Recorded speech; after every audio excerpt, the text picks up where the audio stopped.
الحمد للہ رب العالمین والصلاة والسلام علی حبیبہ محمد وآلہ وصحبہ اجمعین۔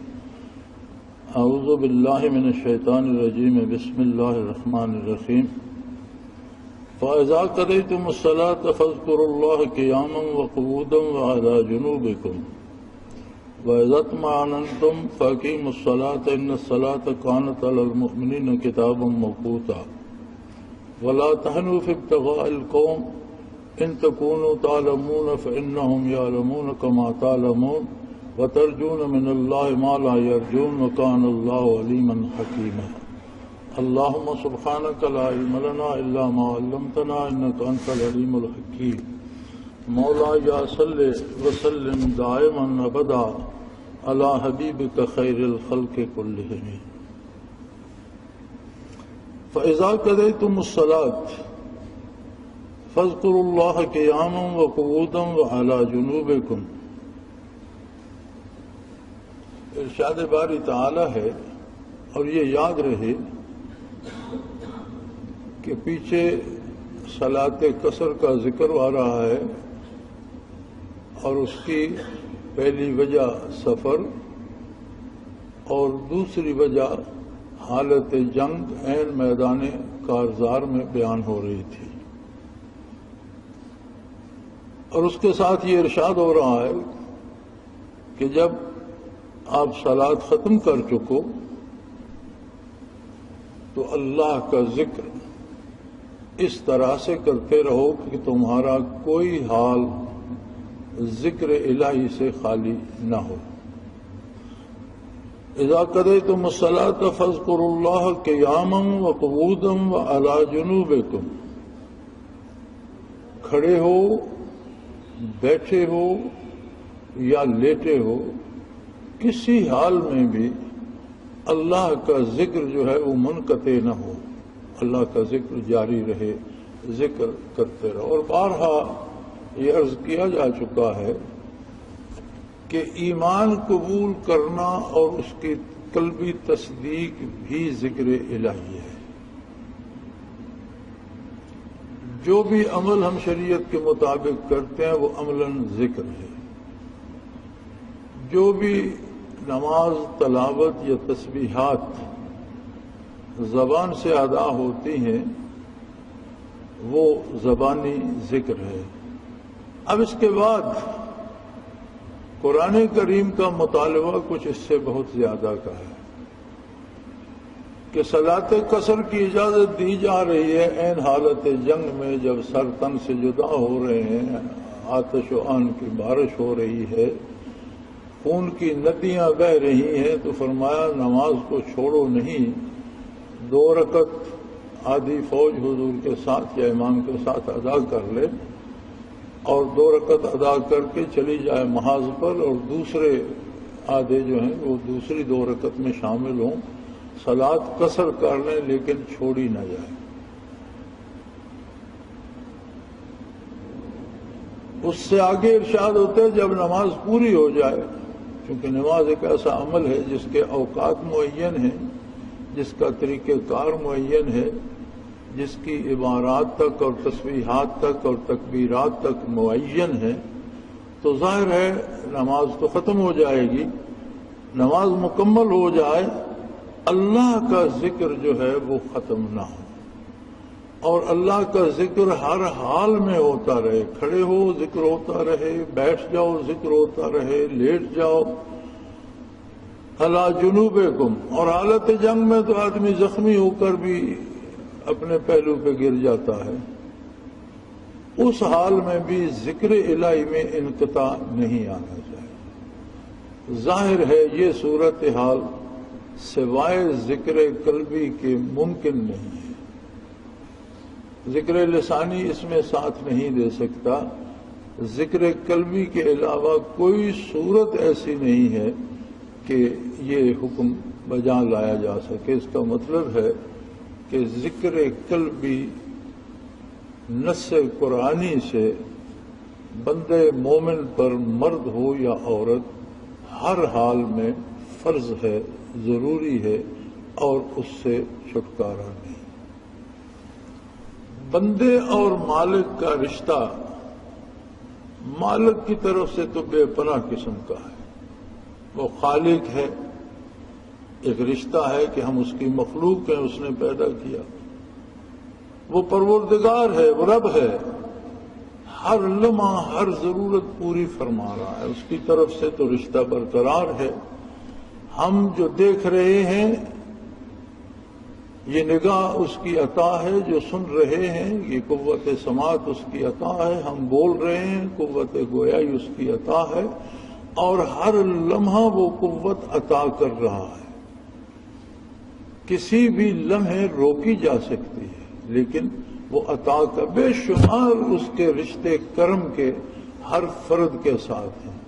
لیکن فرد کا رشتہ کیا ہے ذات باری کے ساتھ؟ ایمان لایا، ایمان کا رشتہ ہے، ایک عمل ہے، ہو گیا. ایمان لانے کے بعد جب اس کا تعلق اللہ سے ابدیت کو استوار ہوا، اس نے اللہ کی حمد کی، اس کی ایک حد ہے. اس نے صلاۃ ادا کی، اس کی ایک حد ہے. اس نے روزہ رکھا، اس کی حدود معین ہے. اس نے حج کیا، اس کی حدود معین ہے. فرمایا یہ چھوٹے چھوٹے تعلق جو ہیں یہ اللہ کا شکر ادا کرنے کے لیے کافی نہیں ہے، اس لیے کہ اس کی رحمت کا تعلق وقتی نہیں ہے، اس کی رحمت کا تعلق دائمی ہے، مسلسل ہے. آج کی سائنس یہ کہتی ہے کہ کھربوں خلیوں سے انسانی وجود بنا ہے. ہر خلیہ اپنے جیسا ایک خلیہ بنا کر معدوم ہو جاتا ہے، ختم ہو جاتا ہے. پھر وہ خلیہ اپنے جیسا بنا کر معدوم ہو جاتا ہے. پاؤں کے ناخنوں سے لے کر سر کی چوٹی تک، آنکھیں، کان، ناک، زبان، دانت، ہڈیاں، گوشت، پوست، دل، پھیپھڑے، جگر، معدہ، ہر چیز انہی خلیوں سے مرتب ہے. آج سائنس یہ کہتی ہے کہ کوئی خلیہ 6 مہینے سے زیادہ انسانی وجود کا حصہ نہیں رہتا. یعنی 6 مہینے بعد جو انسانی وجود ہوتا ہے اس میں کوئی وہ خلیہ شامل نہیں ہوتا جو 6 مہینے پہلے تھا. سارے ختم ہو جاتے ہیں، یعنی نئے بنتے رہتے ہیں، پرانے ختم ہوتے رہتے ہیں. ایک نظام حیات ہے، ایک اندازہ ہے سائنس کا کہ 2.5 کھرب خلیے ہوتے ہیں. 2.5 کھرب کی آبادی میں موت و حیات کا سلسلہ ہر لمحے جاری رہتا ہے. لاکھوں خلیے ہر لمحے مرتے ہیں، لاکھوں نئے پیدا ہوتے ہیں. اب اس تبدیلی میں ہونا تو یہ چاہیے کہ جب چیزیں تبدیل ہو رہی ہیں، پرانے خلیے مر رہے ہیں، نئے بن رہے ہیں، تو نگاہ لرز جائے، آواز میں لڑکھڑاہٹ آ جائے، قوت سماعت مجروح ہو جائے، چلنے پھرنے کی طاقت لیکن کچھ نہیں ہوتا. وہ ایسا کریم ہے کہ یہ تبدیلی مسلسل ہو رہی ہے، لیکن جو قوتیں بدیت کر رکھی ہیں اور عطا کر رکھی ہیں انسان کو، وہ مسلسل کام کر رہی ہیں. خلیے آنکھ کے تبدیل ہو رہے ہیں، نگاہ میں فرق نہیں آتا. زبان کے خلیے بدل رہے ہیں، قوت گویائی میں فرق نہیں آتا. دماغ کے خلیے بدل رہے ہیں لیکن سوچنے اور سمجھنے کی صلاحیت میں فرق نہیں آ رہا. اس کی عطا تو بے پایاں ہے اور ہر لمحہ ہے. اور بندہ چند لمحے، چند سجدے کر کے 2 رکعت فرض پڑھ کے جمعے کے فارغ ہو گیا، اور پھر وہ اگر نمازی بھی ہے تو عصر تک اسے یاد ہی نہ کرے، فارغ پھرتا رہے. فرمایا یہ تو کوئی بات نہ ہو کہ جہاں تک تمہارے لینے کی بات ہے اور اس کے کرم کی بات ہے تو وہ الگ دوام ہے. ہر لمحے اس کی ربوبیت عطا کیے جا رہی ہے، ہم لیے جا رہے ہیں. تو فرمایا میری یاد کو بھی دوام بخشو اور تمہارا کوئی حال. یہ جو بہانے بناتے ہیں نا جی، نماز پڑھی تو ذکر ادا ہو گیا، ذکر کا حق ادا ہو گیا. اللہ کریم فرما رہے ہیں وَإِذَا قَضَيْتُمُ الصَّلَاةَ، حالت جنگ میں نماز پڑھی، قصر پڑھی، 2 رکعت پڑھی. اب ظاہر ہے جب نماز سے فارغ ہوئے تو میدان کارزار میں جائیں گے. فرمایا لڑتے رہو لیکن ذکر میں غفلت نہ آئے. کھڑے ہو، بیٹھے ہو، سوار ہو یا پیدل ہو، آرام کرنے کے لیٹ گئے ہو یا زخمی ہو کر گر گئے ہو، لیکن میرے ذکر میں ایک پل بھی غفلت نہیں آنی چاہیے کہ جو کچھ میں عطا کر رہا ہوں اس میں کوئی پل خالی نہیں، کوئی لمحہ خالی نہیں ہے کہ میری طرف سے تم پر بے کراں عنایات کا سمندر اڑیلا جا رہا ہے. اس کا شکر کرنے کا طریقہ یہ ہے کہ تمہارا دل بھی میری یاد سے کبھی غافل نہ ہو، تمہارے روئیں روئیں سے میرا نام نکل رہا ہو اور تمہارے وجود کا ہر سیل اللہ اللہ کر رہا ہو.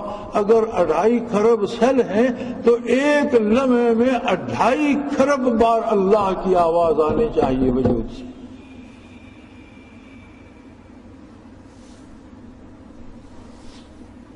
فَإِذَا اور جب جنگ ختم ہو جائے، اطمینان ہو جائے، مطمئن ہو جاؤ، زمانے امن آ جائے.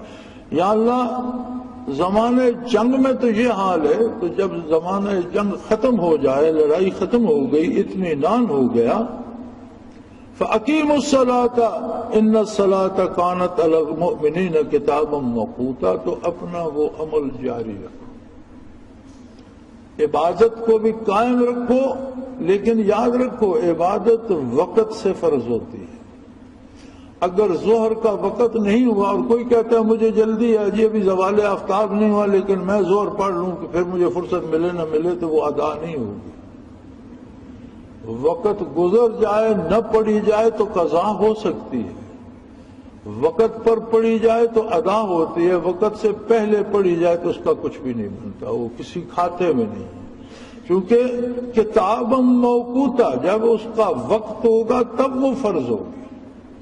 اسی طرح ایک ضمنی مسئلہ ساتھ عرض کر دوں کہ بعض لوگ یہ کرتے ہیں کہ سال بھر خیرات صدقات دیتے رہتے ہیں اور جب زکوٰۃ کا وقت آتا ہے تو اس وقت کہتے ہیں کہ اتنی زکوٰۃ بنتی ہے، اتنی میں پہلے دے چکا ہوں. وہ ادا نہیں ہوتی، وہ آپ کے صدقات ہیں، وہ صدقات نافلہ ہیں. جب زکوٰۃ فرض ہوگی اس کے بعد جب ادا کریں گے تب ادا ہوگی. اور یہ بھی ضروری نہیں ہے کہ ہر بندہ رجب میں ہی زکوٰۃ دے.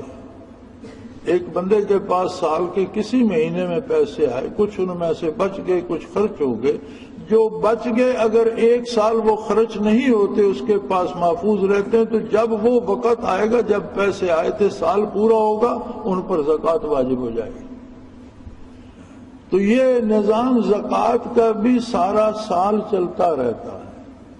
جو مال بچ گیا آپ کے اخراجات سے اور زائدہ ضرورت آپ کے پاس محفوظ ہے، جب اس پہ جب سال پورا ہوگا زکوٰۃ فرض ہو جائے گی اور ادا تب ہوگی جب آپ فرض ہونے کے بعد دیں گے. تو بعض احباب کئی دفعہ مجھ سے لوگوں نے پوچھا، میں اس لیے عرض کر رہا ہوں کہ وہ سال بھر خرچ کرتے رہتے ہیں، کسی بہن بھائی کو، کسی غریب کو، کسی مسکین کو دے دیا، جب زکوٰۃ کا وقت آیا تو حساب کیا اتنی زکوٰۃ بنتی ہے اتنے میں دے چکا ہوں، جو پہلے دے چکے ہیں وہ نفلی صدقہ ہوگا. زکوٰۃ تب ادا ہوگی جب فرض ہوئی ہے، اس کے بعد جو دی جائے گی. اسی طرح عبادات جب ان کا وقت معین آتا ہے، کتاب موقوتا وقت کے ساتھ فرض ہے، محدود ہے وقت کے ساتھ. اب ہم اس وقت کہیں جی ہم عصر بھی پڑھ لیں تو عصر نہیں ہوگی، اس کا وقت آئے گا تو وہ فرض ہوگی. تو اگر امن کا زمانہ آ گیا تو عبادات بھی جاری رہیں، اسی طرح پورے معمولات یاد الہی کے بھی جاری رہیں. وَلَا تَهِنُوا فِي ابْتِغَاءِ الْقَوْمِ. اور فرمایا دشمن اگر وقتی طور پر شکست بھی کھا گیا، جنگ کے جو اصول ہوتے ہیں اسے 2 حصوں میں تقسیم کیا جا سکتا ہے. ایک ہوتی ہے جنگ اور ایک ہوتی ہے لڑائی. ایک جنگ میں بہت سی لڑائیاں ہوتی ہیں، لیکن جنگ جاری رہتی ہے، وہ چھوٹی چھوٹی لڑائیاں، چھوٹے چھوٹے ٹکراؤ، مقابلے، کبھی ایک فرد جیتتا ہے کبھی دوسرا جیتتا ہے۔ غلبہ تب ہوتا ہے جب مخالف کی قوت ختم ہو جائے۔ اللہ کریم فرماتے ہیں حتی لا تکون فتنۃ ویکون الدین للہ، مومن کا کافر کے ساتھ تب تک جہاد جاری رہے گا جب تک عالم کفر فتنے سے باز نہیں آئے، فساد سے باز نہیں آ جاتا، اپنی معاشرت، اپنی تہذیب اپنے تک محدود نہیں کر لیتا، اللہ کی مخلوق کو گمراہ کرنے سے، گمراہی پھیلانے سے، فساد پیدا کرنے سے باز نہیں آ جاتا۔ سو فرمایا اگر تم لڑائی جیت جاؤ تو جنگ نہیں جیتی، لڑائی جیتی ہے، ایک مقابلہ جیتا ہے۔ وَلَا تَهِنُوا فِي ابْتِغَاءِ الْقَوْمِ، مخالف کا تعاقب کرنے میں سستی نہ کرو۔ جنگ جیتو، لڑائی جیتنا مقصد نہیں ہے، جنگ جیتو، تب تک جہاد کرتے رہو جب تک دنیا میں فتنہ ختم نہ ہو جائے اور اللہ کا دین جو ہے اس کی عظمت قائم نہ ہو جائے۔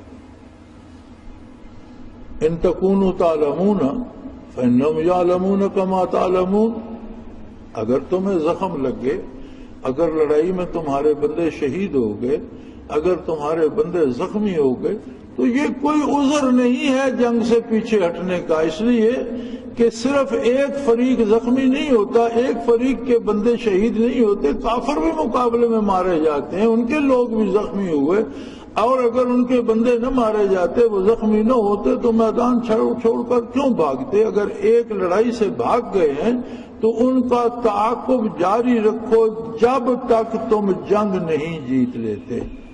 اور جنگ جیتنے کا معیار قرآن کریم کا یہ حتی لا تکون فتنۃ ویکون الدین للہ، جب تک روح زمین پر اسلام کا غلبہ نہیں ہو جاتا اور فتنہ ختم نہیں ہو جاتا۔ ہر بندے کو اختیار ہے، وہ مسلمان ہو یا کافر رہے، اس کے انسانی حقوق ہیں، لیکن انسانی حقوق کی بھی ایک حد ہے۔ جس طرح میرے حقوق ہیں اسی طرح آپ کے بھی ہیں۔ میرا یہ حق نہیں کہ میں گھوسا مار کر آپ کا ناک توڑ دوں، میرے حقوق کی بھی حد ہے، اس سے آگے آپ کے حقوق ہیں۔ کافر کے بھی انسانی حقوق ہیں، لیکن اس کو یہ حق نہیں دیا جا سکتا کہ دنیا پہ گمراہی اور کفر و شرک پھیلانا شروع کر دے، دنیا پہ بے حیائی پھیلانا شروع کر دے، دنیا پہ لوگوں کے ساتھ ناانصافی کرنا شروع کر دے، ظلم و جور شروع کر دے، قتل عام شروع کر دے، اس کی اجازت نہیں دی جا سکتی۔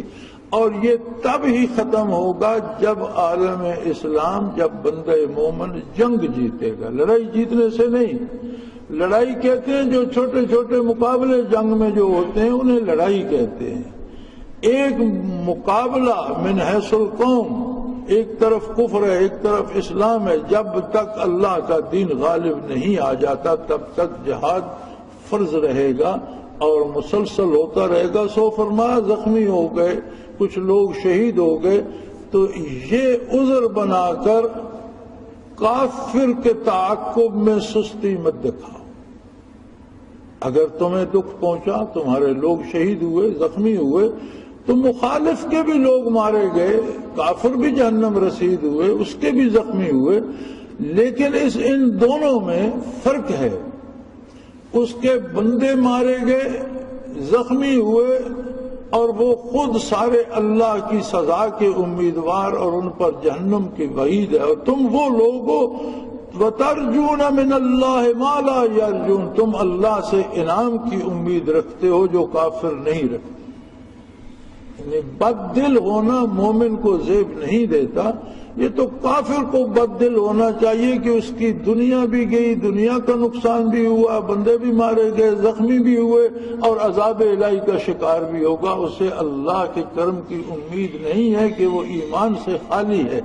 اور تم وہ خوش نصیب ہو کہ اگر تمہارا کوئی میدان میں کھیت رہا تو وہ شہید ہو گیا، کوئی زخمی ہوا تو ہر زخم کا اجر اللہ دے گا اور وہ غازی بنا، اور تم اللہ کے کرم کے امیدوار ہو۔ وَقَانَ اللَّهُ عَلِيمًا حَكِيمًا، اور اللہ کریم کو کسی کے بتانے کی ضرورت نہیں ہے، وہ خود علیم ہے، وہ جانتا ہے کون کس خلوص نیت سے اس کی راہ میں کتنے دکھ اٹھا رہا ہے، وہ اسے اس سے کروڑوں گنا زیادہ بدلہ دے گا، اور اس پر اس کی عنایات بے پناہ ہوں گی، اور وہ حکیم بھی ہے، اس کی حکمت کا تقاضا ہے کہ نظام عالم کو قائم رکھتا ہے۔ بے شک دنیا میں کتنی بدی پھیل جائے، یاد رکھو قدرت توازن قائم رکھتی ہے۔ رات کتنی تاریک ہو جائے صبح ضرور طلوع ہوتی ہے، دن کتنا روشن ہو جائے رات آتی ہے، توازن قائم رہتا ہے، اور جب تک یہ دنیا قائم ہے توازن رہے گا، اور بدی کبھی بھی نیکی پر فتح نہیں پا سکتی۔ ایک طرف سے اگر بدی غالب آئے گی، دوسری طرف سے نیکی روشن ہونا شروع ہو جائے گی۔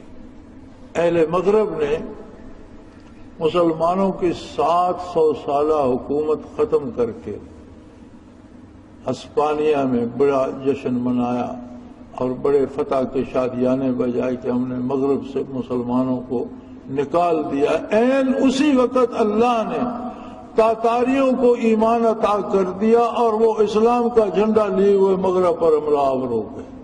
وہ جو علامہ مرحوم نے کہا تھا پاس باں مل گئے کعبے کو صنم خانے سے، اسی واقعہ کی انہوں نے تعریف فرمائی کہ اللہ ایسا قادر ہے کہ اس نے تاتاریوں کو نور ایمان عطا کر دیا، ان کے دل منور کر دیے، اور وہ یلغار کرتے ہوئے اس طرف وہ جشن منا رہے تھے، دوسری طرف سے تاتاری لشکر یورپ میں داخل ہو رہے تھے۔ اس لیے کہ وہ حکیم بھی ہے، وہ دانا تر ہے، وہ یہ توازن قائم رکھے گا، اس کی یاد کبھی مٹ نہیں سکتی۔ ایسے دل رہیں گے جو روشن ہوں گے، ایسے وجود رہیں گے جن کا ہر باڈی سیل ذاکر ہوگا، یہ ہمیشہ رہیں گے، ہر حال میں رہیں گے۔ ہاں وہ لوگ خوش نصیب ہیں جنہیں اس کام کے لیے وہ چن لے گا۔ یہ اس کی عطا ہے، کسی کا کمال نہیں ہے، نہ میرا نہ آپ کا، اس کی عطا ہے۔ جتنی برائی بڑھتی جاتی ہے اتنا وہ اپنے ذکر کی محافل کو رونق دیتا جاتا ہے، لوگ اس کی یاد میں لگتے جاتے ہیں۔ انشاءاللہ العزیز ایک وقت آئے گا کہ برائی کو چھپنے کی جگہ نہیں ملے گی، اور ہر طرف اللہ کے دین اور عدل کا نعرہ بلند ہوگا۔ لیکن یہ کام زبانی نہیں ہوتے، یہ سرزمین اللہ اسے ہمیشہ خوشحال رکھے، لیکن یہ میدان کارزار بنیں گی، یہاں دریا سرخ ہو کر بہیں گے، یہاں خون بہے گا، لاشیں تڑپیں گے، غلبہ انہیں نصیب ہوگا جن کے وجود کا انگ انگ ذاکر ہوگا، اور یہی غزوۃ الہند ہوگا جس کی نوید محمد الرسول اللہ صلی اللہ علیہ وسلم نے سنا۔ یا آپ صلی اللہ علیہ وسلم نے فرمایا کہ میری امت کے آخری حصے میں 2 قومیں ایسی ہوں گی جو بلا حساب جنت میں داخل ہوں۔ پہلوں میں تو ہیں، حدیث شریف میں آتا ہے کہ بدر و احد کے شہداء اٹھیں گے اور مجاہد لوگ ہوں گے، وہ قبروں سے اٹھیں گے، وجود پھٹے ہوں گے، لباس خون سے تر ہوں گے، اسلحہ ہاتھ میں ہوگا، تو تلوار کے دستے سے جنت کا دروازہ کھٹکھٹائیں گے کہ دروازہ کھولو، تو رضوان کہے گا کہ حضرت ابھی تو حشر قائم ہوا ہے، ابھی تو آپ احباب کو میزان عدل پہ جانا ہے، نیکی بدی تولی جائے گی، اللہ کی بارگاہ میں حساب ہوگا، پھر آپ پل صراط سے گزریں گے، اس راستے سے ہو کر آئیں گے تو جنت کا دروازہ کھلا پائیں گے۔ حضور صلی اللہ علیہ وسلم فرماتے ہیں کہ وہ تلوار پھینک دیں گے، متوجہ اللہ ہو جائیں گے اور کہیں گے اللہ ہم گمراہ قوم تھے، ہر ظلم ہم میں تھا، تو نے احسان فرمایا، رحمت للعالمین کو مبعوث فرمایا، اللہ تو نے ہمیں توفیق دی، ہم نے ایمان قبول کیا اور پھر جو تو نے دیا تھا تیری راہ میں لٹا دیا، بیٹے قربان کر دیے، گھر چھوڑ دیے، مہاجر کہلائے، سینے چھلنی ہو گئے، جگر سے تیر اور تلواریں پار ہو گئیں۔ اب ہمارے پاس بچا کیا ہے کہ تیرا یہ فرشتہ حساب کتاب کی باتیں کرتا ہے؟ تیری عطا تو بے حساب تھی، لیکن ہمارے پاس جو تو نے دیا اللہ ہم نے تیرے نبی کے قدموں میں نچھاور کر دیا۔ اب یہ کون ہوتا ہے جو جنت کے دروازے پہ کھڑا ہم سے حساب کتاب کی بات کرتا ہے؟ حضور فرماتے ہیں کہ اذن الہی ہوگا، رضوان کو حکم ہوگا کہ جنت کے سارے دروازے کھول دو، یہ ان کی مرضی ہے کہاں سے داخل ہوتے ہیں اور انہیں کون سی جگہ پسند آتی ہے، کہاں رہنا چاہتے ہیں۔ یہ تو پہلوں کی بات ہے۔ تو کسی نے عرض کی یا رسول اللہ اس قسم کے لوگ امت کے آخر میں کیا، آخر لوگوں کا کیا حال ہوگا؟ فرمایا 2 جماعتیں بلا حساب اسی طرح جنت میں داخل ہوں۔ ایک وہ ہوگی جو الہند میں جہاد کرے گی، غزوۃ الہند۔ آپ نے پاکستان نہیں فرمایا صلی اللہ علیہ وسلم، آپ نے بھارت نہیں فرمایا، اب تو ہند بٹ گیا نا، بھارت اور پاکستان 2 ملک بن گئے۔ آپ نے الہند فرمایا، اور یاد رہے الہند برے صغیر کا نام ہے۔ اس کا مطلب یہ ہے کہ برے صغیر پہ غزوۃ الہند برپا ہوگا، دنیا کا کفر ایک طرف ہوگا اور دینی قوتیں ایک طرف ہوں گی۔ غلبہ مومنین کو ہوگا، جو شہید ہوں گے اللہ کے حضور شہید ہو کر پہنچیں گے، جو بچ جائیں گے جب آخرت میں جائیں گے تو بلا حساب وہ بھی جنت میں داخل ہوں گے۔ اور اس برے صغیر پر اسلامی ریاست قائم ہو کر پوری دنیا میں احیاء اسلام ہوگا۔ دوست کہتے ہیں کہ حالات بڑے خراب ہیں، لیکن میں دیانتداری سے سمجھتا ہوں کہ حالات بہت صحیح ہیں اور غزوۃ الہند کی طرف لے کر جا رہے ہیں۔ میں یہ سمجھتا ہوں کہ تخریب میں سے تعمیر نکلتی ہے۔ آپ کسی پرانے کھنڈر کو گرائیں گے نہیں تو وہاں نئی عمارت کیسے بنے گی؟ اب سب کی نگاہیں تخریب پر ہیں، ٹوٹ پھوٹ پر ہیں۔ ہمیں آزادی کا چکمہ دیا گیا، ہمیں ہمارے ساتھ جھوٹ بولا گیا، تم آزاد ہو گئے ہو، ہم آزاد نہیں ہوئے۔ ہماری غلامی کیا تھی؟ ہم ایک آزاد قوم تھے، اس برے صغیر پر مسلمان حکمران تھے، اسلامی نظام تھا۔ انگریز کا غلبہ ہوا، اس نے نو آبادیاتی نظام ہم پر مسلط کر کے ہمیں غلام بنا دیا۔ انگریز چلا گیا، لیکن ہماری غلامی کا سبب صرف انگریز نہیں تھا، نو آبادیاتی نظام تھا۔ ہمارے گلے میں توق تھے، ہاتھوں اور پاؤں میں زنجیریں تھیں۔ کیا وہ نو آبادیاتی نظام کی زنجیریں ہمارے گلے سے اتر گئی؟ اگر نہیں اتری تو پھر قوم کو دھوکہ دیا گیا، آزادی کا قوم آج بھی غلام ہے، اسی نو آبادیاتی نظام میں جکڑی ہوئی ہے۔ ہمارا معاشی نظام وہی ہے، عدالتی نظام وہی ہے، سیاسی نظام وہی ہے، تعلیمی نظام وہی ہے۔ کون سی کڑی کھل گئی ہے ہمارے ہاتھ یا پاؤں سے کہ ہم آزاد ہو گئے ہیں؟ کاش اس قوم کو کوئی بتائے کہ تم بدترین غلامی میں چلے گئے ہو۔ پہلے ان زنجیروں کی کڑی انگریز کے ہاتھ میں تھی، اب اس نے اپنے غلاموں کے ہاتھ میں دے دی، تم غلاموں کے غلام ہو گئے ہو، تم آزاد نہیں ہوئے۔ تمہیں یہ زنجیریں کاٹنی ہوں گی، یہ زنجیریں توڑنی ہوں گی۔ آزاد تم تب ہوگے جب تم پر اللہ و اللہ کے رسول کے علاوہ کسی کا حکم نافذ نہیں ہوگا، پھر تم آزاد ہو۔ سو فرمایا یہ جہاد اس طرح ختم نہیں ہو جائے گا کہ ایک لڑائی تم نے جیت لی اور اب بیٹھ کے جی تھک گئے ہیں اور زخمی نہیں۔ سستی مت دکھاؤ، ہمت جبان رکھو، تعاقب کرو کفر کا۔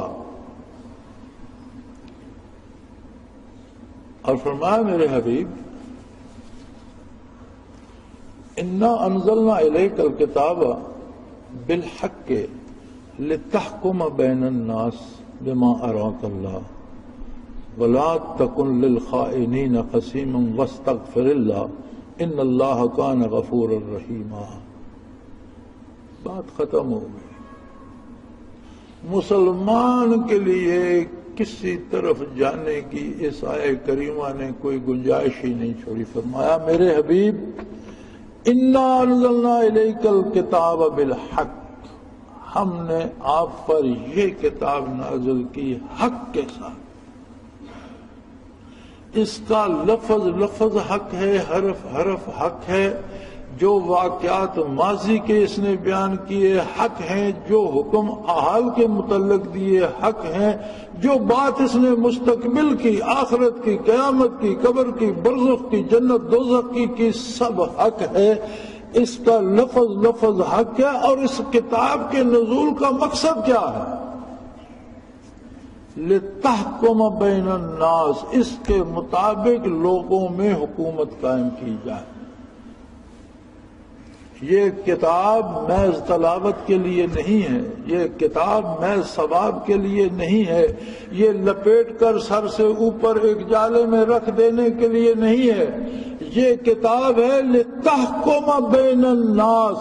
یہ نظام سلطنت بھی ہے، بندے اور رب کے تعلق کی بات بھی اسی میں ہے، اللہ کے احسانات بھی اسی میں ہیں، اور دنیا میں رہنے کا اسلوب اور نظام سلطنت، نظام حکومت. لِتَحْكُمَ بَيْنَ النَّاسِ، بین الناس، روئے زمین کے انسانوں میں اس کے مطابق حکم قائم کرو. یہ اس کے نزول کا مقصد ہے.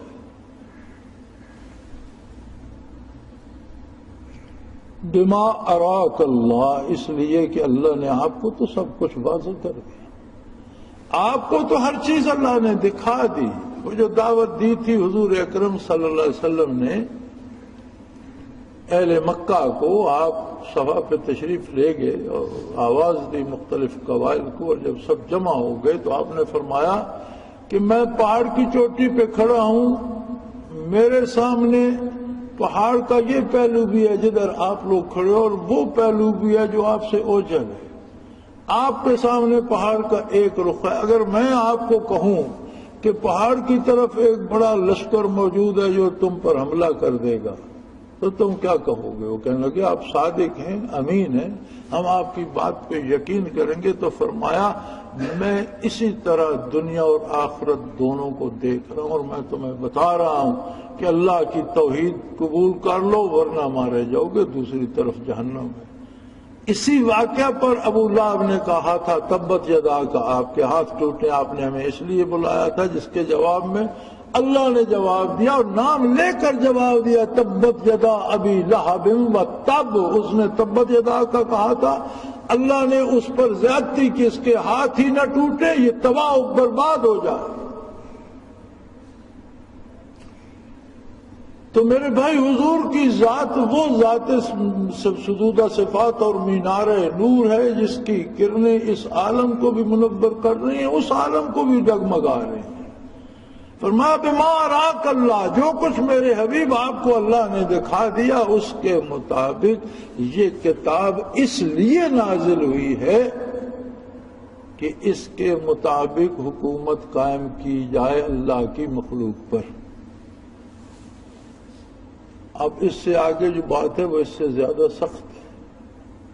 وَلَا تَكُنْ لِلْخَائِنِينَ خَصِيمًا، جو لوگ اللہ کے اس حکم میں خیانت کرتے ہیں، قرآن کے مطابق حکومت نہیں بناتے، قرآن کو حاکم نہیں مانتے، نظام سلطنت قرآن کے مطابق نہیں کرتے، وہ خائن ہیں. اور میرے حبیب آپ کو زیب نہیں دیتا کہ ایسے خیانت کرنے والوں کی آپ سفارش کریں، آپ ان کے لیے کوئی سفارش نہیں کریں.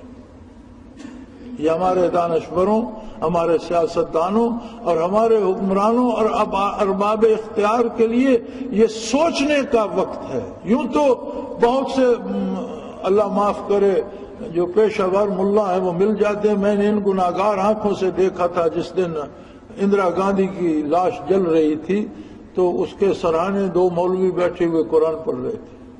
یہ ٹیلی ویژن پر میں نے ان گناہگار آنکھوں سے دیکھا. کیا اندرا گاندھی کو ان مولویوں کا قرآن نفع پہنچائے گا جب نبی کریم رحمت للعالمین سے فرمایا جا رہا ہے کہ اے میرے حبیب جو اس کتاب کے نفاذ میں خیانت سے کام لے، کیونکہ بات تو کتاب کی آ رہی ہے، اِنَّا أَنزَلْنَا إِلَيْكَ الْكِتَابَ بِالْحَقِّ، ہم نے آپ پر کتاب نازل کی حق کے ساتھ۔ مقصد کیا تھا کتاب کا؟ لِتَحْكُمَ بَيْنَ النَّاسِ، تاکہ آپ اس کی حکومت لوگوں پر قائم کریں۔ بما اراک اللہ، اس لیے کہ اللہ نے آپ پر ہر شے واضح کر دی۔ اور اگر کوئی اس میں رکاوٹ بنتا ہے، بددیانتی کرتا ہے، دوسرا نظام حکومت اس کی حمایت کرتا ہے، جمہوریت جمہوریت جمہوریت کرتا رہتا ہے، اللہ رسول کا نام نہیں لیتا، ایسے بے دینوں کی آپ سفارش نہیں کیجیے گا۔ وَلَا تَكُنْ لِلْخَائِنِينَ خَصِيمًا، آپ میری بارگاہ میں ان خائنوں کے لیے کوئی جھگڑا نہیں کیجیے گا کہ انہیں بخش دے، میں انہیں نہیں چھوڑوں۔ وَاسْتَغْفِرِ اللَّهَ، اور اے انسان ہر لمحے اللہ سے بخشش کا طالب رہے۔ ان اللہ کان غفور الرحیم، یقیناً اللہ بخشنے والا بھی ہے، رحم کرنے والا بھی ہے، اور اسے یہ بات پسند ہے کہ اس کا ہر بندہ اپنے لیے اس سے بخشش مانگے۔ بخشش مانگنے کا مطلب یہ ہے کہ آپ اگر کسی سے کے پاس جاتے ہیں کہ آپ میرا یہ کام کر دیں، تو کیا آپ اس کی نافرمانی کر کے جائیں گے؟ اگر کوئی استغفار کرتا ہے اللہ مجھے بخش دے، تو اس کا مطلب ہے کہ وہ اپنا کردار بھی قرآن کے مطابق ڈھالے گا۔ اور اس پہ خوش نہ رہیے کہ یہ سارا حکمرانوں کے بارے ہے، اس میں میں اور آپ بھی شامل ہیں۔ ہمیں اپنی ساری زندگی بھی اس کتاب کے مطابق اور اس کو اپنے اوپر حاکم کرنا ہے۔ کوئی نہیں کرے گا تو وہ خائن ہے، اور اس کی سفارش سے نبی کریم صلی اللہ علیہ وسلم کو اللہ منع فرما رہا ہے۔ میں یا کوئی دوسرا مولوی اس کی سفارش کیا کرے؟ یوں تو مولوی ہمیں کہتے ہیں کہ جی بخشوا دیا ہم نے، اور یہ پڑھ دیا وہ پڑھ دیا۔ کوئی بات نہیں، جس نے زندگی قرآن کے خلاف گزاری وہ جانے اس کا رب۔ فرد کے لیے حکم ہے کہ اپنی زندگی پر اس کتاب کو حاکم بنائے، حکمرانوں کے لیے حکم ہے کہ اس کے مطابق نظام حکومت قائم کریں۔ اگر نہیں کرتے تو پھر یہ امید رکھیں کہ ان کی سفارش محمد اور رسول اللہ نہیں فرمائے۔ اللہ کریم ہمارے گناہ معاف فرمائے، اپنی اطاعت اور اپنے حبیب کی اطاعت کی توفیق عطا فرمائے۔ وآخر دعوانا ان الحمد للہ رب العالمین۔